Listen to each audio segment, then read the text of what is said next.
Para quem não me conhece ainda, eu sou Moacir Mendes. Estou aqui para, através desse canal, trazer nossa mensagem musical, essa mensagem que é inspirada na doutrina espírita, no Evangelho de Jesus. Então, através da música, vamos levar para vocês a mensagem do bem.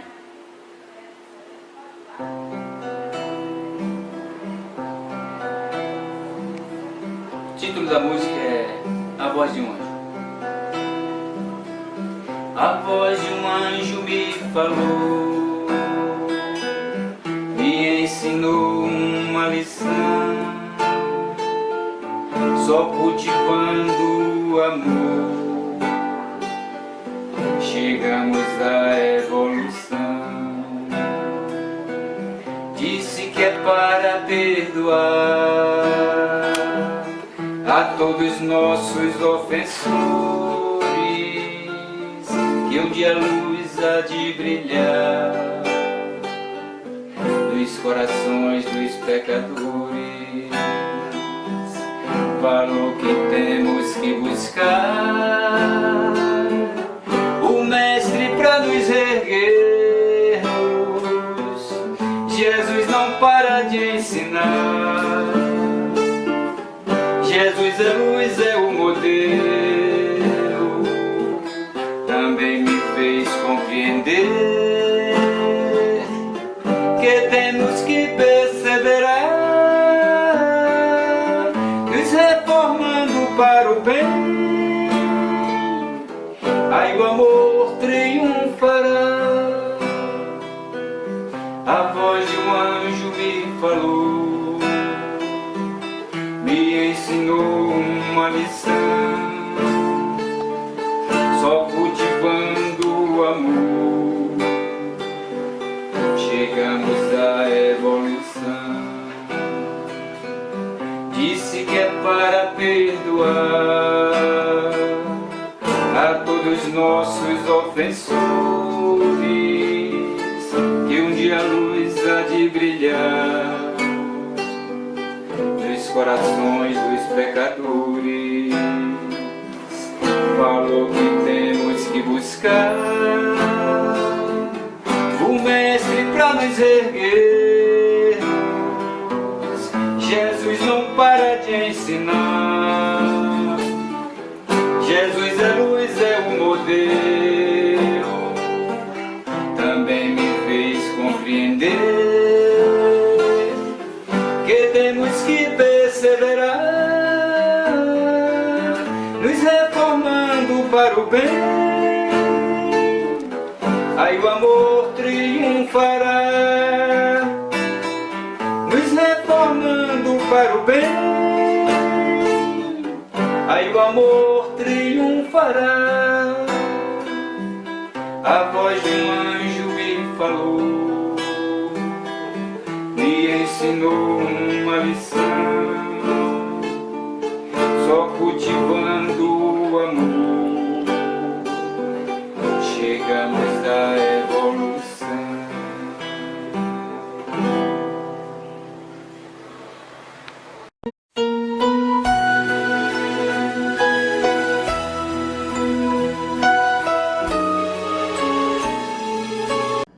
Olá, meus queridos, muito boa noite. Tem sido uma honra muito grande para mim, um prazer incomensurável estar junto de vocês ao longo desses anos, né? Seja no grupo de pais, seja na juventude, no grupo das crianças ou aqui na doutrinária, né? Ao longo desses últimos anos. E nesse momento estamos juntos de novo, numa situação bem peculiar, né? Bem particular, e que, sinceramente, eu quero falar um pouco sobre isso ao longo dessa conversa nossa de hoje.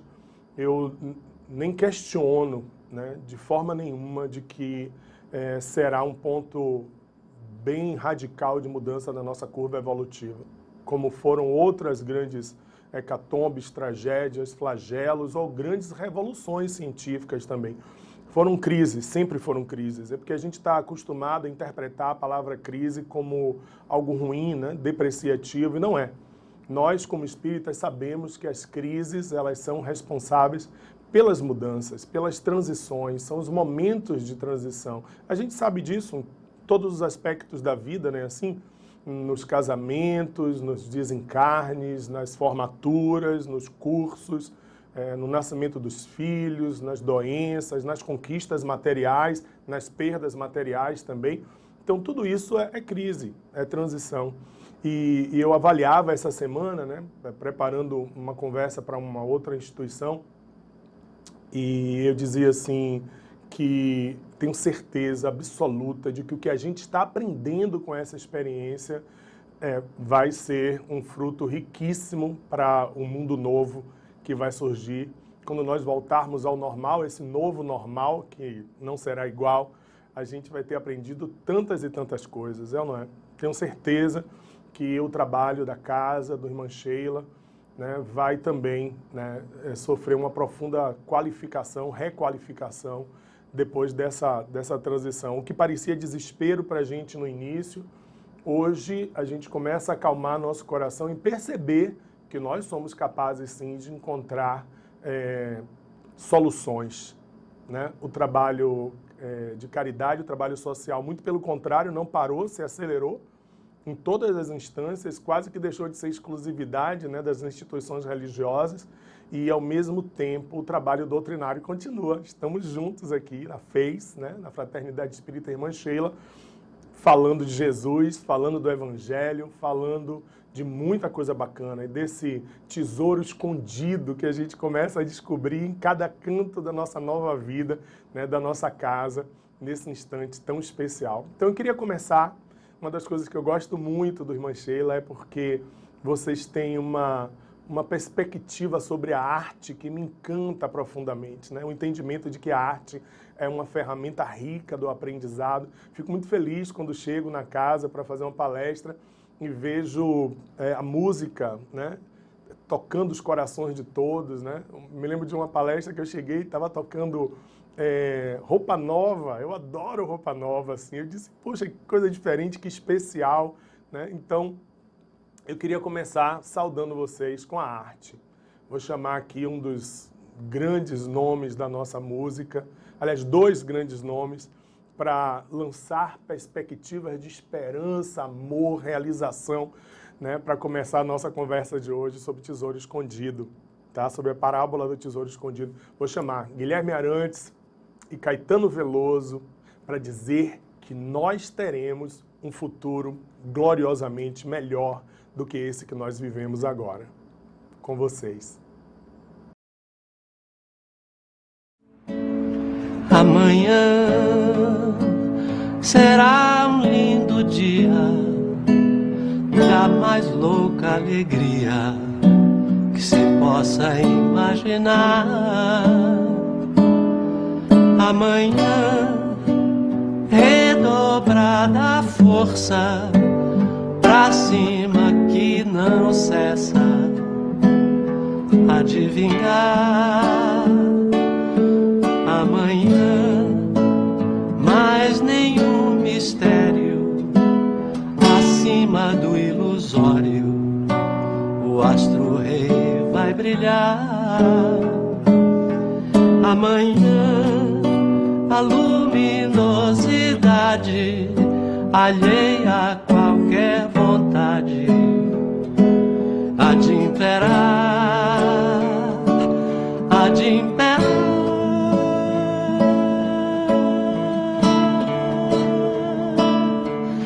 Amanhã, mesmo que uns não queiram, será de outros que esperam ver o dia raiar. Amanhã, ódios aplacados, temores abrandados, será pleno, será pleno.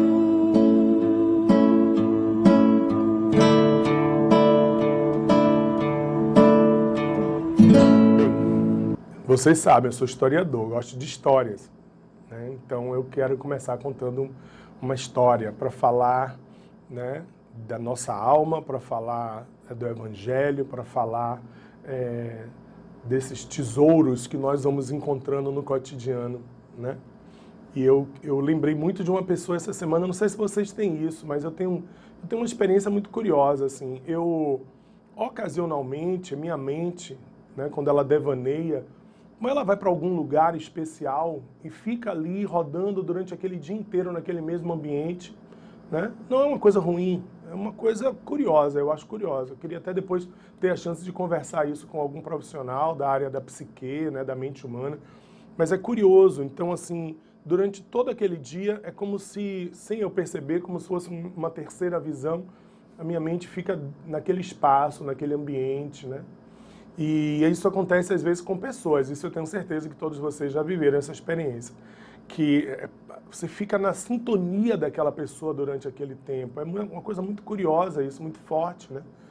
E eu estive nos últimos dias com a mente muito voltada para uma pessoa especificamente. E eu fiquei me perguntando por que isso. E depois era uma pessoa que eu não vejo há sei lá quantos anos, não vão me entregar não, mas que eu não vejo nele, né? Sei lá, deve ter uns 10 anos, 15, que eu não vejo essa pessoa. E é muito curioso porque eu parei, disse, vou refletir sobre isso, né? Porque a gente está aproveitando todas as experiências que estamos vivendo para fazer reflexões. E eu fiz essa reflexão sobre por que eu estava lembrando dessa pessoa.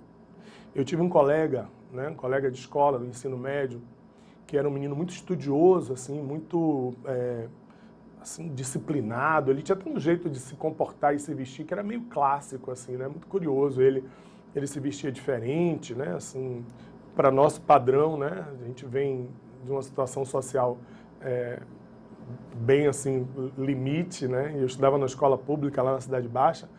E esse rapaz, ele tinha um cinto bacana, tinha um sapato social, assim, ele se vestia. E nós nos afeiçoamos, passamos a ter uma amizade significativa e tal. E ele conversava muito comigo, a gente trocava muitas ideias. Eu me lembro que nós fazíamos educação física na Vila Militar, ali do Bonfim, ali na Cidade Baixa. E a gente tinha que ficar, porque os grupos se revezavam para entrar para fazer atividade física, porque a polícia militar liberava para as escolas públicas fazerem atividades lá. E eu me lembro que nesse dia a gente estava sentado e nós começamos a pensar no futuro, né? Pensar no amanhã, como disse nosso querido Caetano. Pensar no amanhã, que amanhã é esse, né? Como é que vai ser? E a gente começou a especular e falar sobre os nossos sonhos e projetos, o que é que a gente queria ser. Eu me lembro que o Augusto, ele queria muito ser médico, né? E eu não tinha a menor ideia do que eu queria ser. Eu queria fazer alguma coisa, mas não sabia, né? Por isso que eu acho que eu mexo com tanta coisa hoje, né? Com tantas manifestações da cultura, da educação, com tanta coisa. Eu não sabia. Eu achava que ia ser veterinário, depois mudava de ideia, queria ser físico, né? Cheguei a pensar em ser historiador, biólogo, mas ele estava convicto que ele ia ser médico. E eu dizia assim, mas como, Augusto? Como é que a gente vai sair daqui, da periferia, né, dessa situação tão difícil que a gente não sabe nem se vai entrar na universidade. E ele dizia, vamos sim, a gente vai conseguir sim, né? A gente vai entrar na universidade, vai estudar, vai ganhar dinheiro. Aí eu dizia assim, poxa, eu queria ganhar dinheiro, eu gostaria de ganhar dinheiro. Porque eu acho que isso vai ajudar tanta coisa, né? Ajudar meus projetos. Quero fazer teatro um dia, fazer televisão, fazer cinema também. Eu quero ajudar minha mãe, ajudar minha família. E ele disse assim, presta atenção, galera, eu faço essa pergunta para vocês também. Ele disse, Ricardo, o que é dinheiro para você? O que significa a riqueza? O que é essa coisa da matéria? E os outros termos, né? A gente tinha sei lá quantos anos, 12, 13, 14. E ele me disse, o que isso significa para você? E eu enumerei uma série de coisas que eu achava que a riqueza material, ela significava, sei lá, estabilidade, né? Realização de sonhos, conforto, comida boa. Eu lembro que eu pensava muito nisso, né? Como as coisas eram regradas nessa época, eu pensava assim, vou tomar muita Coca-Cola, vou comer muito leite em pó, essas coisas que me pareciam ser muito prazerosas, assim, ao paladar. E ele disse, eu vou te contar uma história. E foi a primeira vez, amigos, que eu ouvi essa história que eu vou relatar para vocês aqui. Ele me disse, eu vou contar uma história para você. Depois eu já usei tanto essa história, vocês conhecem. Quem não conhece vai conhecer agora, ela é bem bonitinha. E eu trouxe até umas imagens aqui que vão acompanhar a gente nessa narrativa aqui, né? E a história é assim que Augusto me contou. Faz de conta que eu sou ele contando para vocês, né? Contando para mim. Ele disse que um pai muito rico, que morava numa tremenda mansão, ele resolveu que seu filho precisava entender o significado da riqueza, né? O significado do poder econômico, dos valores econômicos. E ele resolveu que iria levar o filho para viver uma experiência social. Olha só que interessante. E conduziu o filho para uma região no campo, aonde morava uma família pobre, né, de pouca condição econômica, que servia, né, a fazenda de um parente dele. Então foi tudo combinado e naquele dia ele colocou o filho no seu carro de luxo e levou o filho até aquela fazenda, né, aquela casinha simples, aquela choupana, uma tapera, aonde eles iam passar um final de semana. E passaram um final de semana nessa casa e viveram aquela experiência ali de como era a vida de uma pessoa numa situação social diferente. E na volta para casa, o pai no carro com o filho, retornando da viagem, ele perguntou ao filho: meu filho, o que você aprendeu, né, nessa experiência? Nós que somos uma família rica, que temos muito poder, que temos muita riqueza, e você foi lá, né, viveu ali aquela vida, né, você aprendeu o valor, né, percebeu o valor, né, de como é importante ter as coisas, aprendeu isso? O filho olhou para o pai demoradamente e disse: aprendi, meu pai. Eu aprendi, por exemplo, meu pai, que nós temos uma casa fantástica, com uma piscina espetacular, de vários metros, uma piscina olímpica. Nós temos bens, mas eles têm a natureza do lado deles, meu pai. Eles têm um riacho que passa perto da casa. Eles têm uma vida ali, né, em que a natureza é a grande riqueza e o grande presente da vida deles. E eu aprendi mais, meu pai. Eu aprendi que nós já visitamos a Ópera de Paris, que nós já fomos, né, até Nova York, ouvir as grandes orquestras, que temos aparelhos de sons mais fidedignos, com som mais poderoso e de alta qualidade. Temos uma TV de 80 polegadas na nossa sala, meu pai. Mas eles têm o canto dos pássaros na sua janela. Eles têm o pôr do sol todos os dias, sem nenhuma construção para impedir. Eles ouvem o canto mavioso, meu pai, da natureza, vindo de Deus. Eu aprendi isso, meu pai. Eu aprendi essa grande riqueza. E aprendi mais. Aprendi que nós, todas as noites, nós jantamos, fazemos nossa refeição, falamos sobre negócios. Você me ensina como é importante a gente ganhar dinheiro e quantos bens a nossa família acumula. E depois vamos cada um para seu quarto, nos trancamos, ligamos a televisão ou acessamos a internet. E eles, meu pai, naquela pequena choupana, eles se reúnem, fazem a refeição juntos e oram e agradecem ao Pai por aquele simples alimento. E eu vi que isso era de uma riqueza sem precedentes, meu pai. E aprendi mais uma coisa que eu queria te contar. Eu aprendi que nós temos camas luxuosas, enormes. Eu durmo numa cama imensa, meu pai, sozinho. Temos quartos os mais variados. E eles, não, meu pai. O filho da família cedeu a rede dele para eu dormir, ele deitou numa esteira do lado da rede. Por mais que eu insistisse, ele disse que não, que era uma honra para ele que eu dormisse na rede. E nós, com tantos quartos, nossos funcionários, nossas empregadas domésticas, dormem em cubículos, às vezes embaixo da escada, em lugares onde nós amontoamos tudo, como se fosse um depósito de pessoas e de tralhas. Eu aprendi isso, meu pai. Eu aprendi o grande valor da riqueza. Mas, meu filho, disse o pai, significa que tudo que nós temos não tem valor? Não, muito pelo contrário, meu pai. Só precisamos dar o valor devido a cada coisa. E, obviamente, né, eles se abraçaram e comemoraram, e o pai, naquele momento, viu que tinha aprendido muito, talvez muito mais do que o próprio filho naquela experiência. Foi essa história, pessoal, que Augusto me contou. Foi essa história sobre os valores, sobre a riqueza, sobre o que tem de importante na nossa vida, que o meu colega Augusto me contou.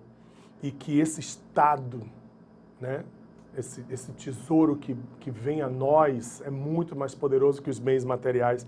É um estado de alma, um sentimento de plenitude, que não é um lugar circunscrito no plano físico ou no plano espiritual. Não. É um estado de elevo, né? É a potência da alma. É o amor manifesto, um amor que não é um amor específico a um lugar, a uma pessoa, a um objeto. É um amor que a gente já sentiu. Fala a verdade, né? A gente já teve essa sensação. Eu tenho dito isso em outras falas minhas, que essa experiência que Jesus vivia 24 horas por dia e que pra gente é pontual, né? Mas que quando acontece é poderosa. É a sensação verdadeira de que estamos plenos, repletos, tomados por uma felicidade que não tem dimensão. Jesus enfatiza a felicidade, a aventura de quem encontra tal riqueza. Eu gosto demais do Livro dos Espíritos, de verdade. E não é proselitismo religioso, mas tem alguma coisa naquela obra que, acreditem, né, me desperta uma emoção tão poderosa quanto a leitura direta do Evangelho. São 3 livros para mim que são impressionantes. Nessa coisa agora, né, da quarentena, um grupo de professores me pediu para fazer um desafio e eu, com livros, né, indicando livros, eu indiquei os 3. Depois me veio a sugestão de que eu tinha que mudar o desafio, porque tinha que ser um livro de história, da minha área. Eu, a contragosto, gravei o vídeo com outro. Mas os 3 livros, é Primícias do Reino, que é aquilo, né? Que obra fenomenal, né? Quem conhece sabe, quem não conhece, leia, porque é um presente para a alma, né? O Evangelho, obviamente, né? O Novo Testamento de Jesus e o Livro dos Espíritos. É essa sensação na leitura do Livro dos Espíritos, embora seja um livro da ciência do século XIX, como Kardec foi cuidadoso com isso, né? Kardec foi um homem além do seu tempo e ele conseguiu produzir uma obra com uma riqueza, com um detalhismo, com um cuidado científico sem precedentes. Mas eu tenho essa sensação nas várias e várias leituras que eu fiz nessa presente encarnação e sei que fiz outras, viu? Porque eu tenho conversado com meus amigos, eu tenho certeza absoluta que eu fui espírita desde sempre. Eu acho que mesmo antes de Kardec eu já era espírita, porque eu amo tanto isso. Não tem uma lanchonete que diz assim, eu amo muito tudo isso? Não estou fazendo merchandising não, viu?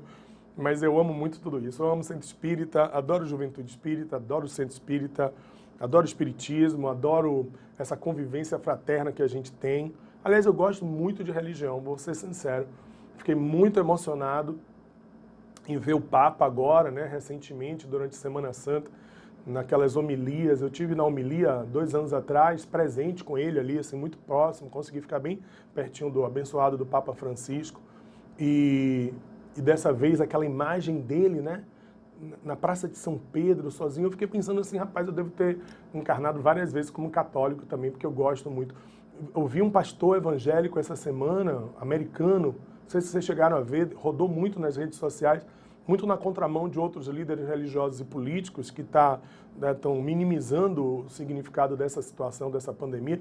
Ele disse, não, Deus mandou para que a gente aprenda, né, para que a gente cresça. Rapaz, eu admiro tanto essa riqueza que o evangélico tem, uma fé que muitos de nós, né, já perdeu, assim, uma fé profunda, né, visceral. Eu gosto muito, né, gosto muito de religião e gosto muito do quanto isso traz para a gente em termos de mudança, em termos de transformação. Vou contar para vocês. Perdi o contato com Augusto, né? Perdi o contato com Augusto e nunca mais eu o encontrei, passou-se muito tempo. E aí nasceu essa coisa das redes sociais, né? E a gente começou a procurar nossos colegas e tal. E é que eu localizei o Augusto, cara. E localizei o Augusto morando em São Paulo, né? E milionário, riquíssimo, trabalhando no mercado de ações, né? Rico. como a gente fala aqui na Bahia, eu nunca entendi essa expressão, podre de rico. Como é que alguém pode ser podre? Podre de rico é uma contradição essa expressão, né? Porque o cara é rico, é bacana, é luxo, mas a gente na Bahia é muito engraçado, né? A gente inventa expressões que não existem em lugar nenhum, né? Eu acho que tem umas coisas aqui curiosas, parente de consideração, né? Só tem na Bahia esse grau de parentesco. É seu tio? É meu tio, é de consideração, mas é. Então é podre de rico. E aí, numa das minhas idas lá, né, para fazer uma palestra em São Paulo, eu marquei para encontrar com o Augusto. E nós marcamos ali na Avenida Paulista para bater um papo, para conversar um pouco. E eu contei a ele sobre os projetos sociais da gente, da nossa casa, da Mansão do Caminho, do Lar Vida, das coisas que a gente faz. E ele simplesmente, assim, me deu um banho de água fria. Ele disse, Ricardo, olha, eu sinto muito, mas essas coisas não têm significado para mim. Elas não valem muita coisa para mim. Eu acho que a gente tem que cuidar da gente mesmo. Eu perdi as ilusões, obviamente não lembrei a ele da história, né, da criança, da fazenda, mas fiquei, assim, saí naquele dia com o coração um pouco amargurado e pensando assim, né, de que talvez o Augusto que me contou essa história tão bonita, ele não tenha percebido que essa experiência da riqueza verdadeira trata-se de um momento decisivo da vida de cada um de nós, porque estaremos tratando da modificação íntima definitiva no bem ou a conquista do reino de Deus, né? Termo lindo, né, que Jesus repetia tanto. Que possuir tesouros talvez seja algo incomensurável, que encontrar esses tesouros, essa riqueza, vai muito além simplesmente dos bens materiais, porque eles são perecíveis, né? São temporários, e que ter riqueza, mais do que acumular bens, é despertar um homem novo no coração da gente. É tirar o homem velho, tirar a velha roupa, né, e vestir uma roupa nova, a roupa da verdade, da luz, e que provavelmente vai levar a gente, né? Eu troquei aqui, eu tirei um homem por causa dessa onda boa que está aí do feminismo, dessa coisa do empoderamento feminino. Homem não, né? Então botei um ser velho que vai ser substituído por um ser novo e que provavelmente vai levar a gente para um lugar que a gente nem tem noção. Que no final não vai dar em nada do que a gente esperava encontrar. Porque o que virá desse tesouro novo encontrado, dessa riqueza, dessa alma nova, ela é extremamente diferente de qualquer coisa que a gente possa imaginar que é. Eu vou dizer uma coisa para vocês. Você nunca percebeu isso? De que nos seus momentos de êxtase espiritual, numa prece profunda, numa meditação, numa transcendência, o que você vive é algo novo, diferente, que você nunca viveu. A gente consegue imaginar o que é essa felicidade plena espiritual, consegue vislumbrar, mas ela está extremamente acima de qualquer coisa que a gente possa conceber. É por isso que a música deixa claro, né? Que vai levar a um lugar que não vai dar em nada do que você esperava encontrar. Não é ruim isso é muito bom, né? Isso é muito significativo. Passaram-se muitos anos e eu, né, reencontrei o Augusto. Recebi uma mensagem. Primeira vez que a gente fez contato, se eu não me engano, ainda era época de e-mail, alguma coisa assim. E depois o Orkut, né? Lembra do Orkut, né? Falecido Orkut. E nos encontramos há pouco tempo atrás. Ele me mandou uma mensagem dizendo que estava em Salvador e que queria conversar comigo. Eu disse, sabe aquela história, né, social? Como eu tinha ficado, vou confessar para vocês, né? Tinha ficado um pouco assim, frustrado na nosso último encontro, ao mesmo tempo encantado com ele, com o sucesso, porque isso cria uma fascinação, né? Eu vou confessar para vocês, é fascinante olhar alguém que tem um sucesso material na vida. Eu tenho essa curiosidade, né? Como é que é a pessoa rica, como é que é viver, né? E ter tanto poder econômico, assim, eu acho interessante, viu? A gente espírita aprende aquele negócio assim de que a riqueza não é legal, que é mais fácil, né, um camelo passar no buraco d'água. Todo mundo conhece essa história, né? Do que um rico entrar no reino do céu. Agora, não vou negar a vocês que eu tenho uma curiosidade, viu? Se Deus quisesse me oferecer a oportunidade, eu acho que eu ia gostar de experimentar. Eu sei que ele, assim, fiquei fascinado e ao mesmo tempo frustrado. E ele disse, Ricardo, ó, eu estou em Salvador, eu quero ver você e tal. Aí dei aquele, a gente fala aqui na Bahia, dei aquele migué, né? Disse assim, tá bom, vamos marcar.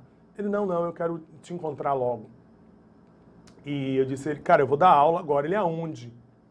Aí eu disse o colégio que eu ia e, assim, preocupado, né? Porque eu ia chegar meio em cima da hora, mas cheguei, ele estava na porta.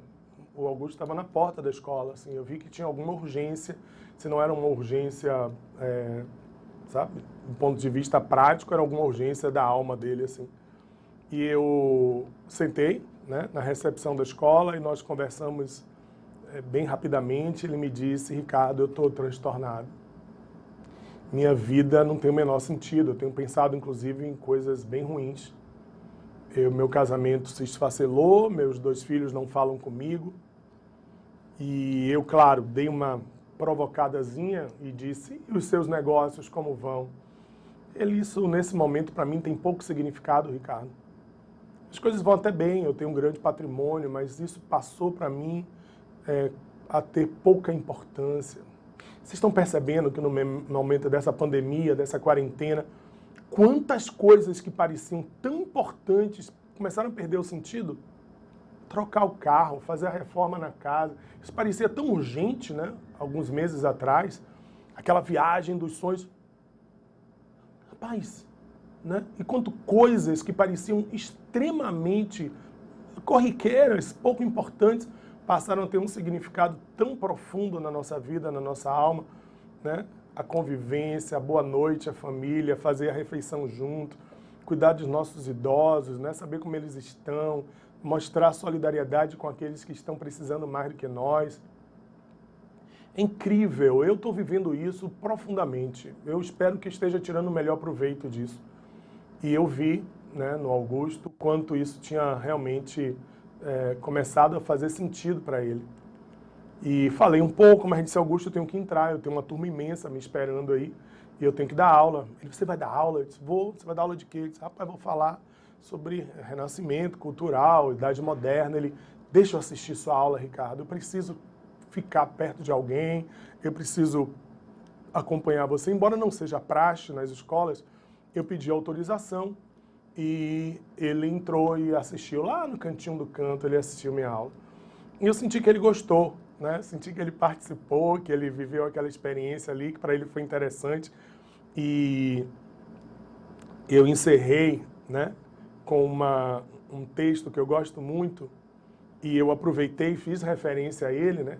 Era uma turma de pré-vestibular, eu falei para os alunos, esse é um amigo meu que eu não vejo há muito tempo, que está aqui, eu convidei, e aí lembrei a ele da história do menino na fazenda. E disse, quando nós éramos meninos, Augusto me contou uma história belíssima que eu guardo para sempre. Depois encontrei esse texto na internet, uso em algumas palestras, e hoje eu quero devolver esse tesouro para o Augusto, né? Eu quero devolver esse presente para ele. Isso estava programado na aula, eu não imaginei que ia ser tão oportuno. E eu quero lhe dar um presente, Augusto, devolver a história para você. E passei para ele esse texto, né? Para meus alunos e para ele também, esse texto maravilhoso da literatura humana, do nosso querido William Shakespeare, né? E que eu ofereço para vocês também, meio à guisa de conclusão aqui do nosso encontro. O texto é Um Dia Você Aprende. Muita gente chama esse texto de O Menestrel. Está na internet, vocês vão encontrar em alguns lugares. E se não encontrarem, gostarem, peçam que eu mando para vocês. Teria o maior prazer do mundo. Um dia você aprende a diferença, a sutil diferença entre dar a mão e acorrentar uma alma. E você aprende que amar não significa apoiar-se, que companhia nem sempre significa segurança.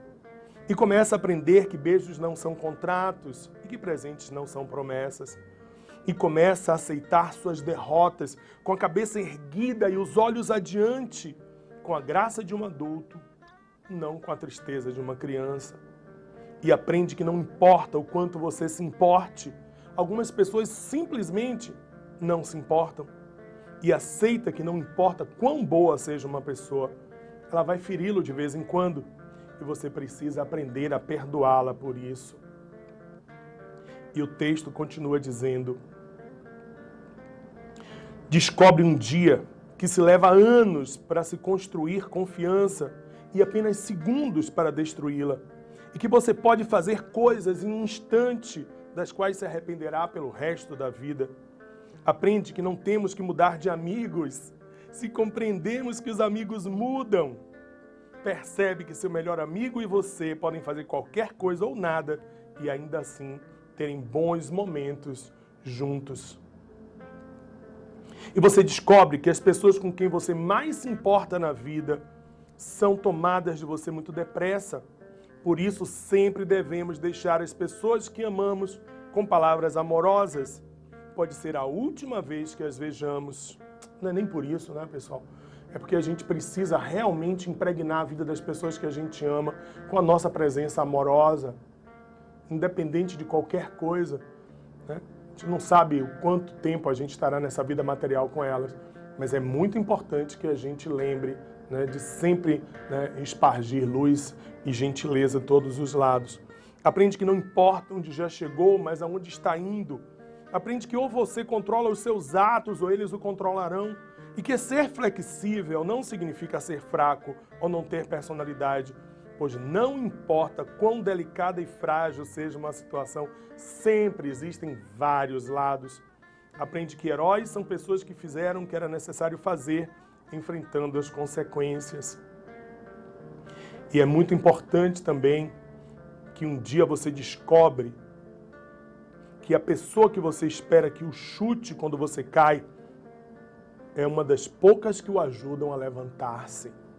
Aprende que maturidade tem mais a ver com os tipos de experiência que você teve e o que você aprendeu com elas do que com quantos aniversários você celebrou.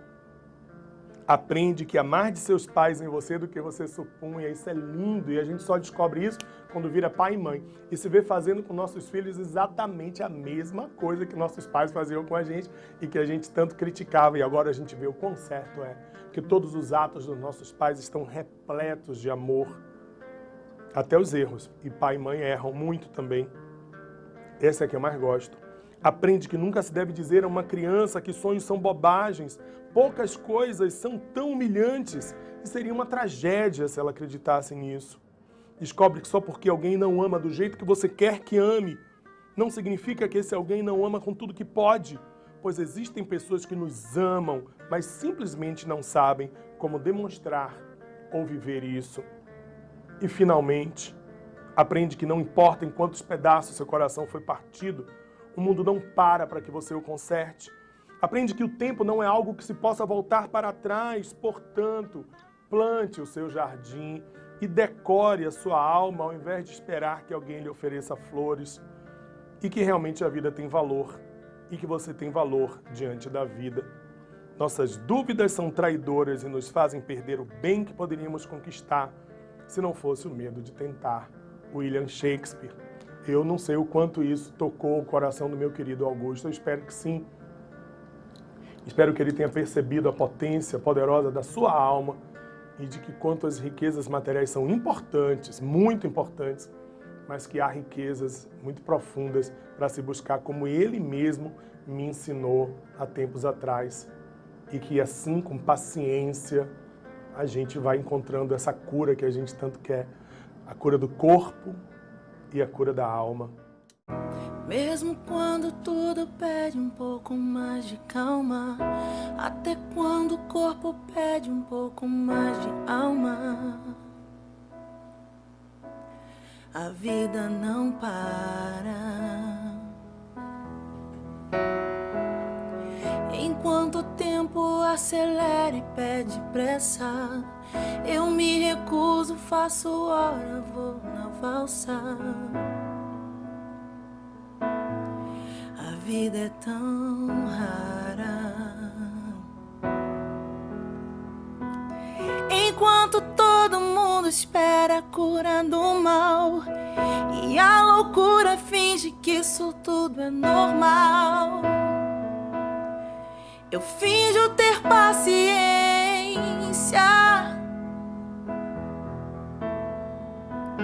O mundo vai girando cada vez mais veloz. A gente espera do mundo e o mundo espera de nós. Um pouco mais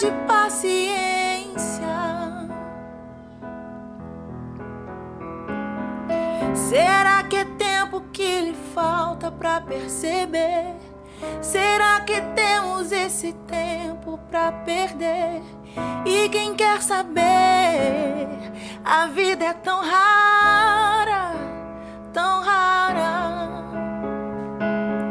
Mesmo quando tudo pede um pouco mais de calma, mesmo quando o corpo pede um pouco mais de alma, eu sei, a vida não para. A vida não para, não. A vida não para. A vida não para, não. Eu acho que esse vídeo era uma boa forma de concluir, né, a nossa conversa. Mas aconteceu uma coisa que eu queria contar para vocês, que eu acho que vai ficar bacana para a gente encerrar, né? Enquanto eu preparava, né, selecionava as imagens para trazer para vocês, para a gente montar essa gravação, eu por acaso abri o WhatsApp e eu tenho um grupo de amigos, né, sempre falo deles, nós estamos juntos há 40 anos. Esse grupo, a gente se conheceu com 14, 15 anos, que é o grupo da Juventude Espírita Nina Aroeira, da Mansão do Caminho. Uma pessoa que muitos de vocês devem conhecer, que é o Washington Bacelar, trabalha na FEB, na Federação Espírita lá. E Washington, como a gente chama, Washington, ele tinha acabado de mandar um print de uma capa de livro, né, de uma capa do livro e de um trecho do livro, né. Eu achei de uma coincidência tão grande, né, tão a ver com o tema da gente, assim, estava na hora, eu estava saindo para vir para o estúdio para gravar. Eu disse, não, peraí, vou acrescentar isso, porque isso é muito bom para todos nós, né, espíritas, para nós que amamos o livro dos espíritos, para a gente que sabe do nosso papel na Terra. E olha só, se não é uma conclusão tão boa quanto a música lá, né, que a gente acabou de ouvir. E o trecho que o Washington mandou, né, do livro Tesouro dos Espíritas, que é um livro precioso, é um livro duro, viu, em alguns momentos, não sei se vocês conhecem a obra, é capaz de ter, né, aí na livraria da casa, né, mas esse livro ele é incrível, porque ele é meio assim, incisivo, sabe o discurso do dirigente com a gente às vezes, chamando a atenção da gente para determinados comportamentos? É isso que o livro faz, ao mesmo tempo está cheio de amor, cheio de doçura, e ele deu um print, né, quer dizer, ele tirou a foto, ficou até muito bem feita, né, ele tirou a foto dessa parte e eu selecionei 2 trechinhos que eu queria apresentar para vocês. Olha só. Às vezes ouvimos de alguns irmãos, que sorte a minha por ter conhecido o Espiritismo. Respondemos, é realmente uma grande vantagem para bem empregarmos o tempo em nossa atual existência. Olha só, tempo nesse momento é algo que a gente precisa realmente refletir. Mas esse conhecimento nos traz também grandes deveres a cumprir. É aquela velha história, né? Com grandes conhecimentos vem grandes responsabilidades. Nós, os espíritas, não podemos viver como o comum dos mortais. Temos de combater os nossos defeitos, adquirir virtudes, viver apercebidos. Né? Apercebidos, eu quero interpretar isso um pouquinho assim, viver sobre a consciência, né, do que nós somos. É aquela velha questão, né, e que de alguma forma aparece lá na parábola do tesouro escondido, que é a ideia de que nós temos que ter um conhecimento sobre nós mesmos, sobre nossas potencialidades. O Livro dos Espíritos o tempo inteiro está chamando a atenção disso, da necessidade que a gente tem, né, de descobrir qual é o nosso potencial, se aperceber de si próprio. Eu acho que é isso que está no texto. Temos de combater os nossos defeitos, adquirir virtudes, viver apercebidos. Temos de ser a luz e o exemplo para que os homens admirem o Pai e se convertam entrando na via de purificação. Para que nós sejamos também potências, né? Para que a nossa potência da nossa alma também possa influenciar outras pessoas. Amigos queridos, eu tenho pensado muito nisso, né? O quanto que nós temos a responsabilidade de sermos referência, sem arrogância, sem empáfia, mas todos nós que tivemos algum espaço de visibilidade, seja através da doutrina, seja através da vida profissional, seja como chefes de família, a gente tem uma responsabilidade que não tem tamanho. E selecionei esse segundo trecho rico. Entretanto, perguntamos a nós mesmos, e tu, que durante tantos anos tens exortado e ensinado, cumpriste essas regras? Fostes tolerante, amoroso, caridoso, humilde como devias ser? Foste sempre oportuno, discreto e abnegado como você aconselha que seja? Vamos pensar nisso, né? Vamos sem aquela coisa do aguilhão, do comportamento, né? do radicalismo, do excesso de cobrança sobre nós mesmos, porque a gente tem que tomar um pouco de cuidado com isso, para que a gente acabe também não ferindo nossa alma, né? Não prejudicando nosso perispírito, saber que essa potência que nós temos interna, esse tesouro rico que nós temos na nossa alma, que vai nos conduzir inevitavelmente ao Criador, tem que estar carregado também de amorosidade com nós mesmos. Olha o que Jesus disse, ama ao próximo como a ti mesmo. Então a gente precisa se amar muito, precisa se conhecer um bocado, né, para que a gente possa realmente passar adiante esse amor, essa riqueza que temos em nossa alma. Estou felicíssimo de ter estado com vocês aqui. Felicíssimo, né? Muita honra, né? Muita luz assim na nossa vida e que a gente vá adiante. Estou à disposição, né? Podem procurar a gente pelas redes sociais, né? Pede aí ao pessoal da casa, quem quiser conversar, pode pegar meu contato e vamos adiante, que a gente tem uma tarefa enorme para realizar. E temos muito para aprender nessa grande sala de aula que é o amor, né? Que é o processo reencarnatório, como diz a nossa querida Joana. Boa noite, muita paz, Jesus conosco, sempre paz, luz para todos nós. E vamos em frente. Muito obrigado.